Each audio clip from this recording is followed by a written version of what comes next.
بەڕێوەبەرایەتی گشتی پەروەردەی کەرکووک بڕیاری بە گرێبەستکردنی دەیان مامۆستای وانەبێژی خوێندنی کوردی ڕادەگرێت. ئەمەش بە بیانووی ئەوەی ئەم وانەبێژانە فەرمانی ساڵی 2009 نییە و بڕیار و ڕێنمایەکان نایان گرێتەوە. ئەمەش نیگەرانی خوێندنی کوردی و مامۆستایانی وانەبێژی کوردی بەدوای خۆی داهێناوە. هەوڵەکانیش بۆ چارەسەرکردنی ئەو کێشەیە بەردەوامە. تاکو ئێستا ماڵگونیوەکە ئێمە هەموو شتێکمان تەواو بۆ کۆتاییمان پێناوە، نزیکەی 600 ناوە کە لەلایەن ماوە هەر جاری بە ناو ناتۆرێ دەمێکەڵێن ئەمانە ئەمریان نییە، دەمێکەڵێن شمولی 17 ناکە ئێتر بە هەر هۆکارێک بێ لە تربیەی کەرکووک ماوە.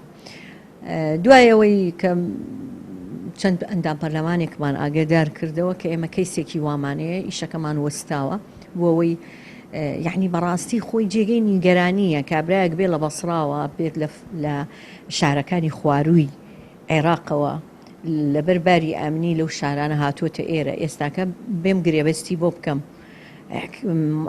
دەرچوویەکی زانکۆش خەڵکی شارەکەیە ئەو گرێبەستەی بۆ نەکرێ بە ناوی ئەوەی وەڵا 2009 نییە.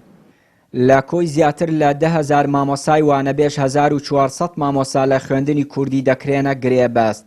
ئێستاش لەو ژمارەیە گرفت بۆ زیاتر لە 400 وانەبێژی خوێندنی کوردی دروست کراوە و فەرمانیان بۆ دەرناکرێت. پێم وەکو لەجنەی وەرگرتنی فایلەکانی ئەو وانەبێژەکان ئاگادارمانەکرایەوە کە 18 و 17 و 16 و 15 و 14 ئەوانەیش وەرگرین بە هەمان شێوە ئەوش بڕیارەکە وەرگیریە بەڵام خۆی بڕیارەکە 19 ئێمە کە وەرمانگرت هەموو ژمارەکە 1514 بەڵام بەداخەوە یعنی ئەوان لە دوای کە قایمیەکەمان نرد نزیکەی 900 کەس ڕۆیشتووە بەڵام 600 کەسی ماوەتەوە خۆی ژمارە گشتێک کە مافقی لەسەرکراوە بۆ کەرکووک 10,000 کەسە 10,000 مامۆسای وانەبێژە بەڵام ئەوان تا ئێستا ئەوەی ئەرقەلە بدۆزنەوە تەنها بەس بۆ خوێندنی کوردیە بە تایبەت بۆ کووردە یعنی گەروانە بێ زۆر بە ئاسایی 3500 شتێکی واکراوە بۆ حەویجە بۆ مەحلومی ناو کەرکووکە کە مەحلومی ماوە چەند ساڵ داخراوە کەچی زۆر باسانی 3500 بۆ کراوە تەنها بۆ خوێندنی کوردی 1500 کە ڕێژەیەکە کە تۆ بەراوردیکەین لە 1500مان نەکەوێت ئێمە شاری کەرکووک نیوەی زیاتر کووردە لایکم تۆ بڵێن نیوەی کووردە کە نیوەی کووردە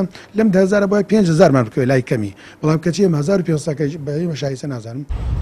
دەیان جارە بەهۆی ئەو بربەستانەی بۆیان دێتە پێش بەرپرسانی خوێندنی کوردی لە بەغداد و کەرکووک ڕوبەڕووی گرفتی زۆر دەبنەوە.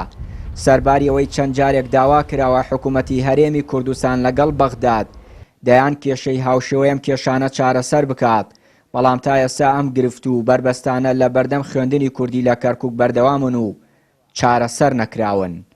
چیانووری کەناڵی پەیام کەرکووک.